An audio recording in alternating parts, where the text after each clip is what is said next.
தமிழே வணக்கம். தாய்பிள்ளை உறவம்மா, உனக்கும் எனக்கும் என் தாய் தமிழை வணங்கி அவையோர் அனைவருக்கும் என் முதல்கள் வணக்கத்தை தெரிவித்துக் கொள்கிறேன். என்ன பயந்து விட்டீர்களா? பயப்பட வேண்டாம். இதோ எனக்கு விக்கல் வந்தவுடன் உங்கள் நினைவுக்கு வந்தது நீர் தானே? ஆம், அந்த நீரை தண்ணீர் சுமந்து ஓடும் நதிக்கும் நமக்கும் உள்ள தொடர்பை பற்றி தான் இங்கு பேச வந்தேன்.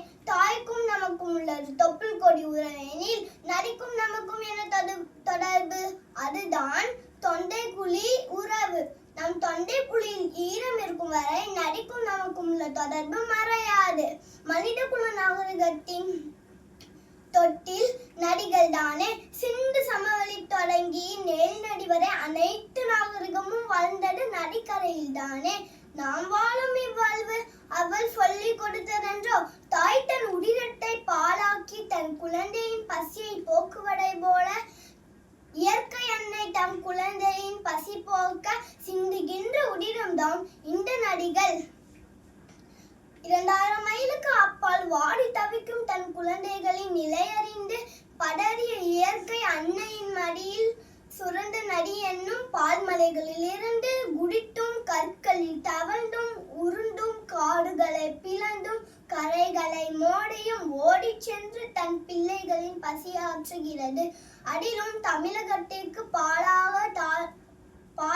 பாலூற்றி வளர்க்கும் காவிரியின் அழகையும் அவசியத்தையும் உணர்ந்த காரணத்தினால் தமிழ் புலவர்கள் அனைவரும் காவிரியை பாடாமல் தங்கள் பாடல்களையும் காவியங்களையும் நிறைவு செய்வதில்லை.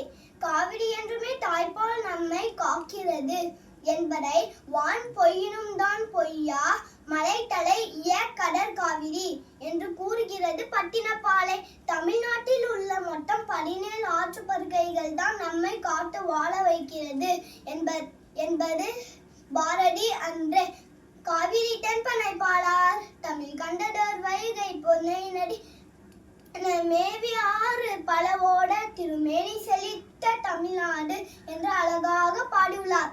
ஓடனால் காட்டாறு, நடந்தால் நதி, நின்றால் குட்டை, நிமிர்ந்தால் அருவி என பல்வேறு முகங்கள் கொண்ட ஓரறிவு முதல் 6 அறிவு வரை அனைத்து உயிரினங்களுக்கும் உயிர் கொடுக்கும் பூமி தாய்கள் நரம்புகள் தான் இவை.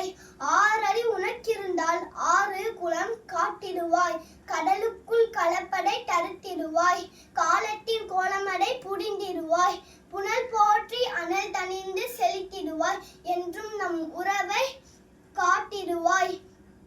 நதியை காப்போம், நாமும் வாழ்வோம். நன்றி.